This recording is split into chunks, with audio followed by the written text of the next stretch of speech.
that energy, that motive for action sort of boils up from that attitude and gratitude. Often I've mentored people who have said, well, they take me as they find me. And if they don't like it, then stuff. That's them. That's their loss. But it isn't. It's your loss. Literally, these are only words, but words are powerful.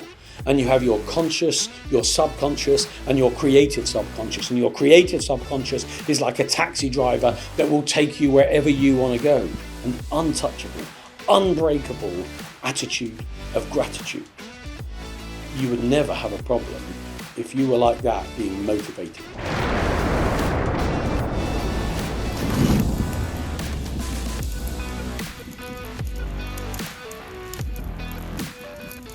Welcome back to Success is a System. My name is Mike Green, and every week we release a different podcast called Success is a System. And our whole focus is finding the systems, attitudes, initiatives, and beliefs that successful people have used on their journey to take them from often humble beginnings to outstanding achievement. Today I haven't got a guest, but what I want to talk about are some of the elements that I get into again and again and again with different mentees, because I mentor 40 to 50 different individuals or companies in any given month. And just lately, I noticed that people have been saying things like, Mike, I need to get some more motivation. How do I become motivated? What have I got to do? I can't get motivated. Or they talk about, I don't know, I just think lately my attitude's got a bit worse, and so on. So the three areas I want to talk about today specifically, because they're really important systems for success. They are attitude, gratitude, and motivation. I want to break them down because it's easy to think they're just words, Mike. How can that make the difference between failure and success, or mediocrity and success? So let's get into that a little bit. So one of the first things is attitude. It's really hard to ever connect with people, and people are at the heart of successful business, whether it's the people who work with us and work for us, whether it's the partners that we work with, or whether it's the customers, clients that we give our services or products to. We need to have a great attitude, because no one is going to want to do business with someone who's got a face like they've been sucking on a pickle. They're miserable. They're kind of looking at you and you think, oh, they drain every bit of life out of you. Stinking thinking is never going to grow a business. So let's look at attitude. What is attitude? Attitude is the energy, the enthusiasm, the approach, the expectation or beliefs that I have about what I'm going to achieve and how I'm going to achieve it. So often, and the different courses I've been on in my life, or the people that have mentored me, they've said, Mike, you're looking miserable of sin. Buck up, smile a little bit. Find something positive to talk about. Stop talking about the darkness and light some candles. Don't give me the labour pains, give me the baby. And essentially what they're saying is, you're not going to get to the positive until you get your attitude right.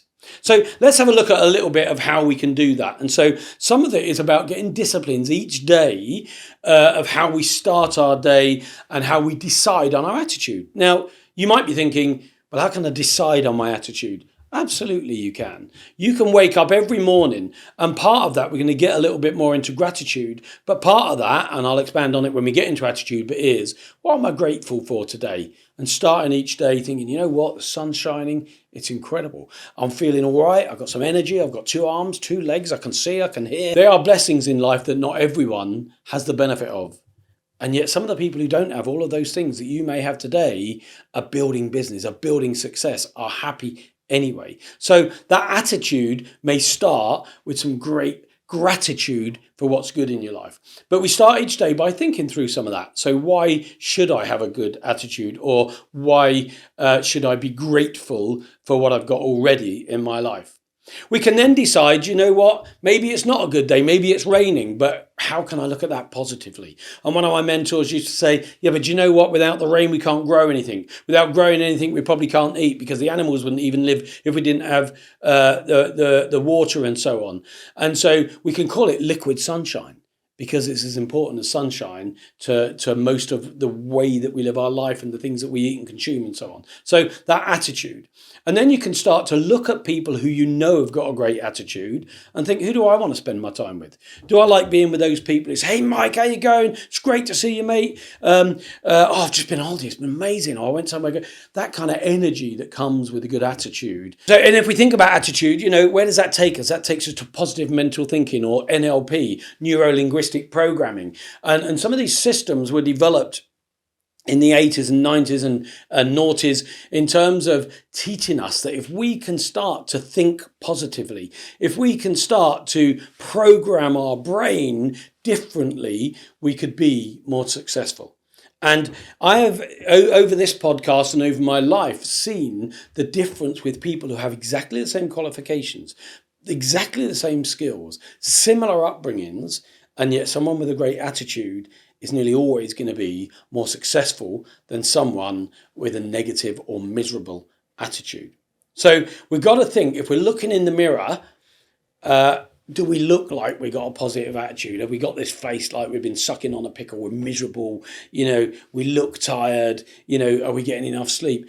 The first impressions always count. We might not like it. Often I've mentored people who have said, well, they take me as they find me. And if they don't like it, then stuff. That's them. That's their loss. But it isn't. It's your loss. The way that we look, the way that we hold ourselves, the energy we have will make a massive, massive difference in your life, in your own happiness, because it becomes this kind of energy feeder. It kind of grows within you in the same way that negativity can make you feel miserable. If you feel miserable, you don't feel as well. You, in effect, close down. Your diaphragm closes up. You're not getting as much oxygen. So it's physical as well as biological, as well as emotional and psychological. It's a whole way of living to have a great attitude and to focus on the power of that great attitude. Attitude also affects the way we look at circumstances. So if you've got, let's call it a problem, I prefer to call it an opportunity or a challenge.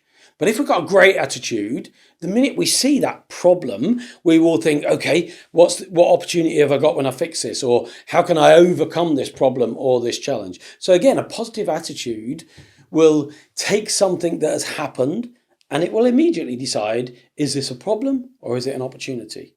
If you've got a negative attitude or miserable attitude, you're probably going to see it as a problem. If you're got a positive attitude, you're probably going to see it as an opportunity. And there's lots of sayings that try to kind of capture this and teach this that have been handed down from our forefathers. And, some of them are things like two men locked behind bars. One sees mud, the other sees stars. Literally, your perspective, your direction, your thinking is determine what you see in life. And yet it's the same view out of that window, but whether you see the positive or the negative can change the way you feel about life that day and everything that may happen. Okay.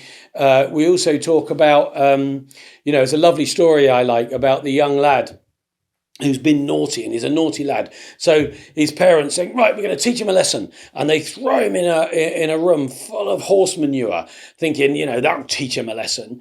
And he's in there and he's like got a shovel and he's chucking it here and everywhere. And after a few minutes, they go in and he's like all super excited and positive.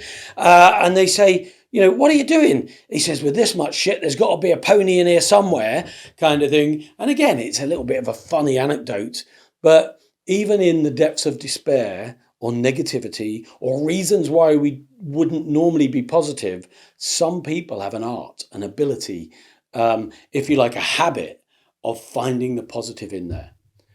Why wouldn't you do that? What would be the benefits of looking at the negative as opposed to the positive? This doesn't mean being unrealistic or, often you hear people talk about being an optimist, a pessimist, a realist. In fact, most people who call themselves realists are pessimists that don't want to be seen as negative. Why wouldn't you be optimistic? Even when there are problems in life and challenges in life, why wouldn't you look at that? I'll give you an example. One of my mentees today, wonderful, wonderful man, got a great business, but he's going through some stuff. His father's been rushed into hospital. The business is not quite where he wants it to be. And he could wallow in that. He could have a real pity party around that. But instead, his attitude, his outlook has determined him that that's now his reason. He wants to retire his mum and dad. He wants to be able to build the business enough to get enough money, to get enough success to enable them not to have to work anymore. So that if they are ill or do need looking after, the business can do that. Now, you could either wallow in the problem of his father's illness or the business, or he can turn that and he can take that energy. Negative energy, and that's the same as a negative attitude, because we give off energy, is like, let's talk about it as like nuclear power. Nuclear energy, negatively used, can kill millions of people, could literally destroy the world. But nuclear energy harnessed and focused could give us all the energy we need for decades, thousands, millions of people. So sometimes we can take a negative experience, a negative outcome, and we can package it, focus it, harness it, and then use it for the greater good. So whenever you get to any circumstance, Covey talks about there is space between stimulus and response, this gap. Something happens, this is how we respond to it. In that space between stimulus and response is a choice. So Covey says there's a choice between stimulus and response. To me, the biggest thing to do in that choice is to decide, are you going to look at that positively or negatively? Are you going to see that as a reason to be anchored or a reason to propel what you do, how you do it, and how you're going to change your life to overcome that issue or that action? And I now want to move from attitude to gratitude. And there are endless scientific studies, you can just Google it, I don't need to go into them all today, that have shown the connection between people who are healthy and live longer lives and people who are more positive and have gratitude for what's good in their life, because that affects their whole well-being, the amount of anxiety they have, the amount of depression or excitement or ambition or drive or enthusiasm they have for the world. That directly affects our psychology, which directly affects our physical body, our biology, if you like, our chemistry in our body. And it releases different chemicals that will have an absolutely direct impact on us. So let's start to look at gratitude. And actually, I like to divide words up, and I'm going to do that when we get onto motivation as well. But if we look at gratitude, if you break it down, it looks like attitude or great attitude. Gratitude is about reasons to have a great attitude. So what are some of the reasons I should have a great attitude? Gratitude. What am I grateful for? I am grateful I woke up this morning, because some people didn't. I woke up and I felt like I had the energy to get up this morning. Some people didn't have that energy or vitality. They didn't have a reason to get up. Now, I wanted to get in the gym and trying to lose a little bit of weight, trying to get some more strength as I get older. And I went in the gym and I achieved a couple of weights. I've got a little app that tells me what I've got to do, working with Dom, who was on last week's podcast. But it told me I had 6 personal bests this morning. So I had reason to be grateful I'm getting stronger, if you like, or I'm getting better at some of those things. So even before my day had gone far in, I also then had a coffee, and I was really grateful for great coffee. My little Nespresso machines, it's like one of the first things I go to in the morning. And these are tiny little things. And people often think, oh, I'll be grateful or I'll have gratitude when I'm a millionaire, or I'll have gratitude when I earn this much, or I get that car, or I've got a bigger house, or all of these things. But actually, most of what we are grateful for are tiny little things that make a world of difference. And when you see people towards the end of their life or on their deathbeds, they often focus on the little things that they probably didn't recognize or understand or have gratitude for as they were living their lives. And to do that, sometimes we need to look through the eyes of a child. They wake up every morning and every day is a possibility. Okay, what are your possibilities for today? What are we going to do today? They'll often ask. And can we do that? Oh, we're going, and we as parents drive them towards that. We say only 6 sleeps till Christmas, or only 4 sleeps till holiday. And they're starting to look forward to what's coming. But then we get older ourselves and we often don't look forward. Oh God, I just had a holiday and bloody year before I go again, as opposed to all the reasons why I should be grateful for today. And even if you're having some challenges at the moment and there's things going on in your life that aren't perfect or optimal, if you're living in the developed world, you're already in the top 1% of income, the top 1% of wealth. you could be in a war-torn country. Look at what's happened in the lives of some of the people who live in the Ukraine in the last year. Literally, they're living their lives, having good family life, maybe good work life, and all of a sudden that whole safety that they could be grateful for has been ripped away from them. You're not putting up with that. So, and let's just say you thought tomorrow you were going to die and today was your last day. How differently would you look at the grass, the flowers, the sky, the fact that the sun's shining, the fact that you're warm enough in the middle of winter, that you're cool enough in the middle of summer? And I guarantee you, if you want to contact me and we had a mentoring session and you were like, oh, fed up I'm a bit of a kind of bare knuckle mentor, and I would give you 100 things that you could be grateful for if you choose to be grateful for. And the space between stimulus and response is a choice. Attitude is a choice. Gratitude is a choice. And there's lots of evidence and research that is increasingly being done and has been done on how going to bed, focusing on things you've been grateful for today, or when you wake up, writing down 3 things you're grateful for and you're looking forward to today, can have a marked difference on your psychology, your emotions, and your happiness.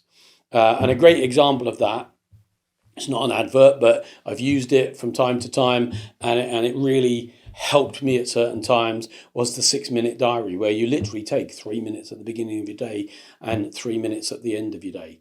And part of that simple process where you answer a few questions is write down 3 things that you've got to be grateful for today or this morning or this evening.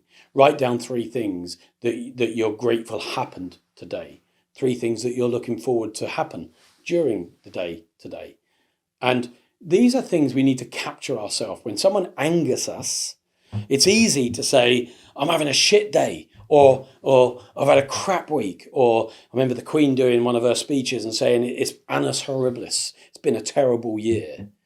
But actually, was it really a bad day, or was it a bad 10 minutes that you consumed or expanded to make a bad day? It wasn't a bad day. A whole day is 24 hours. You had 10 minutes that were not bad, and there was probably 23 hours and 50 minutes that were probably better or even good. But you allowed that 10 minutes of negativity to be the label, to be the foundation, to be the cover over all of what you could have been grateful for and enjoyed about today. So if you find yourself being negative, don't focus on the 10 minutes that made it a bad day, or the half a day that made it a bad week, or the bad week that made it a bad month for you, or the bad month that you allowed to tell yourself that you had a bad year for. Focus on the fact that often the challenges that we face are minorities as a share of our life. And then you can start to look at life differently. Feelings and thoughts are not facts. So if you can separate your feelings and thoughts from the facts and say, yeah, I feel like it's been a terrible day. Okay, I think it's been an awful day. And say, has it really been an awful day? Well, actually, even that 10 minutes that I thought was terrible wasn't so terrible relative to other people's life. I was just disappointed by it, or it made me angry. But it didn't make you angry. Even then, you chose to be angry because the space between stimulus and response is a choice. This did happen. You could have had a great attitude and looked at how to use that negative energy, harness that negative energy and focus it towards being better, or stopping that happening again, or overcoming that. But instead, you allowed your thoughts and feelings, not the fact, your thoughts and feelings around a fact, to determine your attitude for the whole day, which then meant you didn't have any gratitude for what was good in that day. I hope you're enjoying Success is a System. Every Tuesday we launch it on all podcast platforms and on YouTube. Drop us a note and tell us who you would like to see or hear on Success is a System, or what subjects you'd like us to cover to help you and your business. Success is a System. Like, subscribe, and make sure you get it every Tuesday for great lessons and systems that have made people wealthy, healthy, and successful. Literally, these are only words, but words are powerful. And you have your conscious, your subconscious, and your creative subconscious. And your creative subconscious is like a taxi driver that will take you wherever you want to go. And if you say it's been a shit day, or nothing works for me, or I just can't sell at the moment, or none of my staff are any use, or everyone in this city is awful, do you know what? That's the way you're going to see things. That's the lens through which you're going to see things. And your taxi driver, because he always takes you, or she always takes you where you want to go, is going to find you all the evidence to support. Yeah, it is a terrible city. Yeah, your team are useless. Yeah, this has been bad. And all I can tell you is like an auric thing. If you look at Kirlian photography or auric photography, when you know someone's aura, that glow of energy around them, it's actually an energy field. That in someone who's depressed or down or ill, it's a tiny little glow around them if you take Kirlian photography. In someone who's excited or like me and say, oh, this is a fantastic day, literally it'll be a massive energy field around. And as I say, fantastic, you would see light shooting out of my fingers with Kirlian photography. The force field around me becomes so much more powerful. So much so, it's the only known explanation as to why people can walk on burning coals. And I've done 12-foot coals in London. I've done 50-foot walking on burning coals in Hawaii with Tony Robbins. And I was like, how does this work? And what I can tell you is they get you into a kind of kumos, into like a trance before, or cold wet grass before you start. And they're saying these things in your mind. You're growing this aura, you're growing this energy. And then you kumos, you walk across.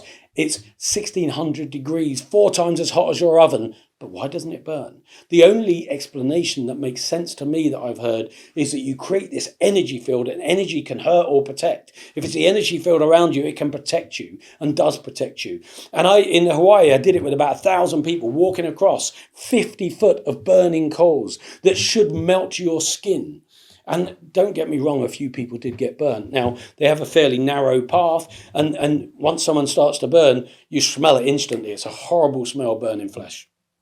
And there were helpers all the way along. Either they stepped off or fell off or were pushed off once it realised they burnt. But when I spoke to them afterwards and said, "What happened? You know, I didn't burn at all. What do you think? Why do you think you burnt?" So I don't know. I was walking along and kumos, you know, focus energy, and all of a sudden I thought, this is crazy. I should be burning. Well, what happens when you go from rah to logical, sensible, your aura, your energy drops back in and you become very much in your head rather than outward, and your energy field goes down. There's no energy, there's no force, no protection.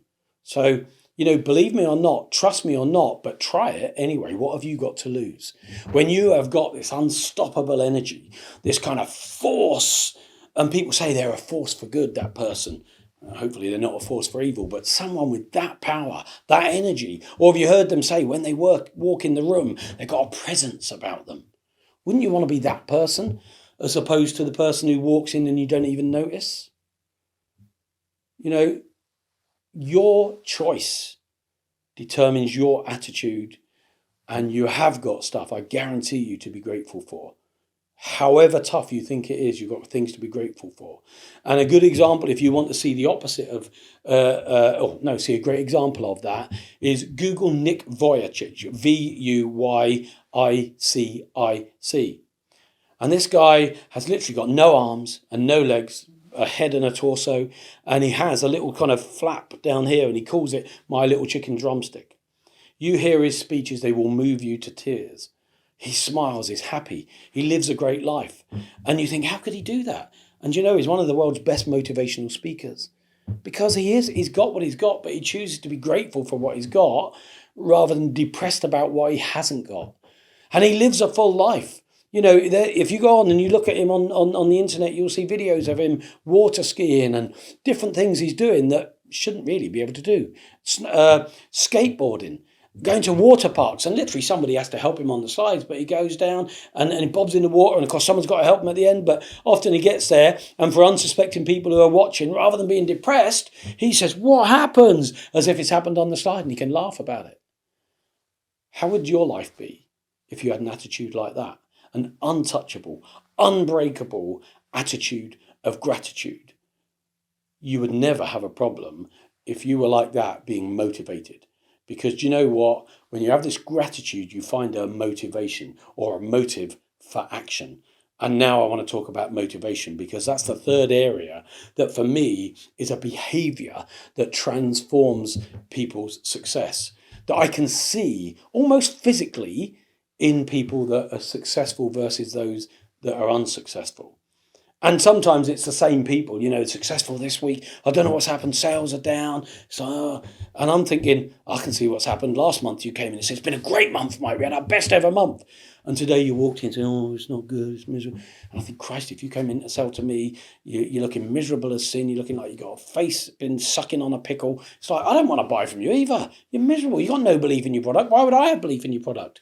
Because attitude and gratitude, and when you say a motivated person, you want to spend more time about those people. That energy they have actually can feed to others. Others feed off of that positive energy.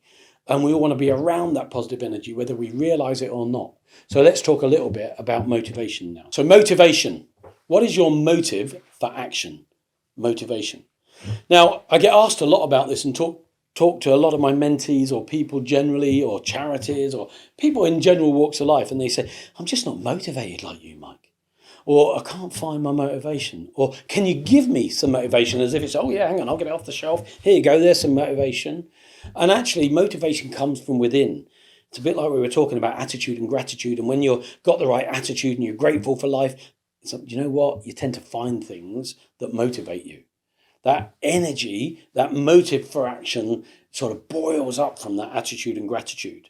But let's look at motive for action, motivation. Now, one of the things that I talk a lot about is people say, I need motivation, I want motivation, can you motivate me? Or I need to find motivation, as if it's a positive thing, as if it's got to be like happy and positive and energizing and all good stuff. Well, you know what? The good news and the bad news is that I believe, and I believe this more and more as I go through life, as I mentor more people, and as I see successes and failures, and experience my own successes and failures, let me tell you that at least 70%, I truly believe, of motivation is negative or external to you. What does that mean? So if it's all positive and it's like, I want a Ferrari, Mike, I'm motivated to get a Ferrari, or if I hit this sales goal, I'm going to be able to go to Hawaii, or I'm going to be able to get something I want. That's motivation. That's positive motivation. But that's easily given up on. Because if I'm driven or motivated by a Ferrari and then my daughter gets ill, or my father gets ill, or I get ill, and I think, I've been saving up, I was nearly there. I can do without the Ferrari. And I then prioritized the more important things, the really important things that I need it for. And so it's easy, or even just I'm having a tough week, I don't really need a Ferrari. What do I need a Ferrari for? They go wrong a lot. If you park it, someone's going to scratch it. Every time you have to get it serviced, it'll be 5 or 6 grand.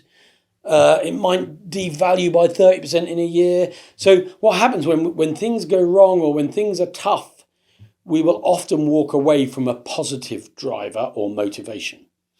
But if your motive for action is to retire your parents in the sense of giving them enough money or a bit of a monthly income to be able to not have to work anymore, or if your motive for action is to pay for an operation for your child, or your motive for action is to support a charity that is really dear to your heart, or your motive for action is to stop smoking because you've been told it's going to kill you, or to run a charity because you've seen someone else do it who's a friend and you want to do it, those external influences or negative drivers, as I would call them, are far more likely to get you up every day.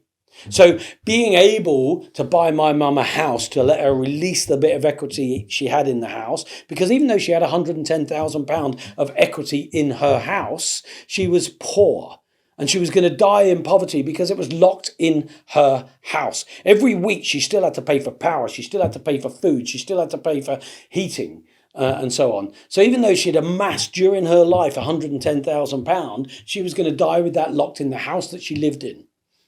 So for me, a motive for action, a motivation was to buy her a house so that she could sell the house she lived in, release the £110,000, and in the few years she had left, do some things that would really excite her, that were perhaps dreams that had never been fulfilled.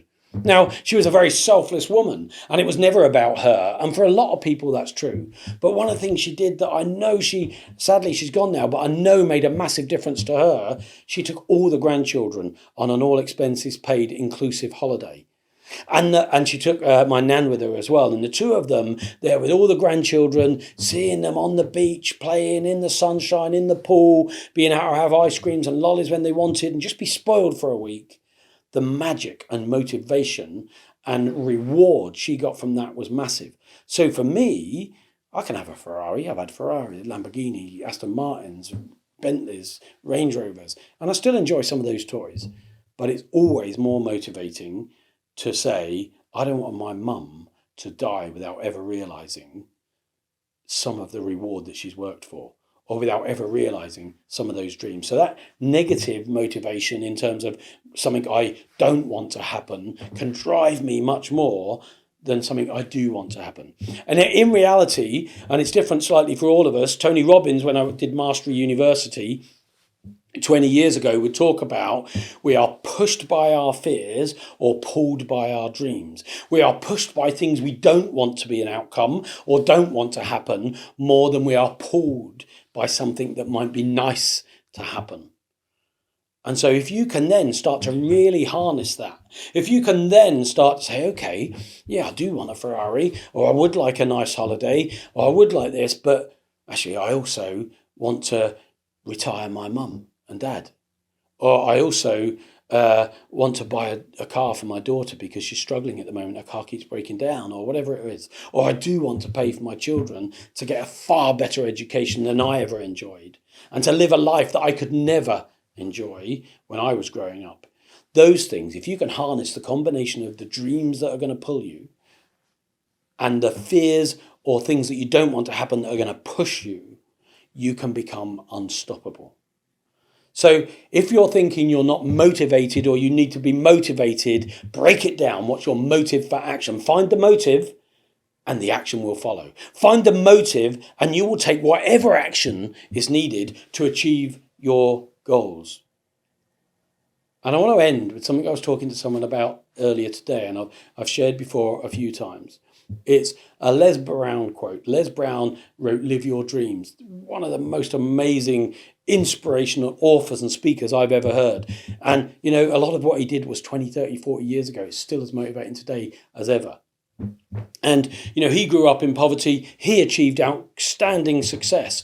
But one of the things he talked about, and there's lots he talked about, so do check him out, do read his books, listen to his videos and tapes and so on. But is at the end of it all, because we're on this journey and the journey will come to an end, is what do you want to be the legacy you leave behind? And what do you want to achieve before you get to the end of your journey? And Les Brown talked about a good way to die and a bad way to die. I don't really like ending a podcast on what might be deemed as a negative, but for me, it's a positive focus in it, and it should give you a motive for action. And it is this. A good way to die would be if you were lying in your deathbed, taking your last breaths, and you were surrounded by your loved ones and best friends, all the people that were really important to you. And you could tell them before you took your last breath, I love you. And they could look you in the eye and maybe kiss you on the cheek or whatever and say to you, I love you too. If you died with all your loved ones and friends around you, knowing they loved you, knowing that you let them know that you love them too, and that the importance they played in your life, no one wants to die. But if you did have to, that would be a good death.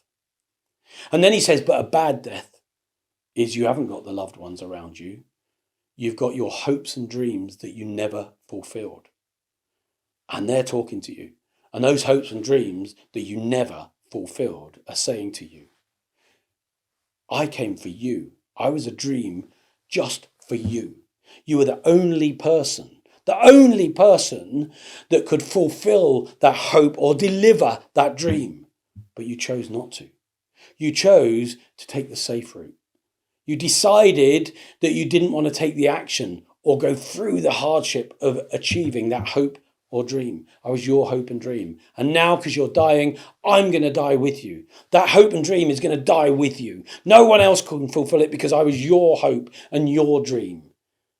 That to me would be a nightmare. And often if I'm feeling unmotivated or I haven't got a positive attitude or I've not got gratitude, it haunts me to think that I would die with unfulfilled hopes and dreams. And so until my last breath, I'm going to be visualizing that positive way to die, the best way to die. And I'm going to ensure there's no hopes and dreams that I haven't even at least tried to fulfill. And I want you to think about what are the hopes and dreams that you've already had, but you haven't fulfilled, that you could, should, and would fulfill with the right motivation, attitude, and gratitude. But it'd be awful if you took your last breath saying, I would have, I should have, I could have, but I didn't. And I'll leave you with that thought. Thank you for joining me on Success is a System. I look forward to being back next week with some outstanding guests. And if you've enjoyed today or got any value from today, please do share it, do like it, and do subscribe for more content and learning on how to continue positively your journey towards your goals and dreams. Thanks very much.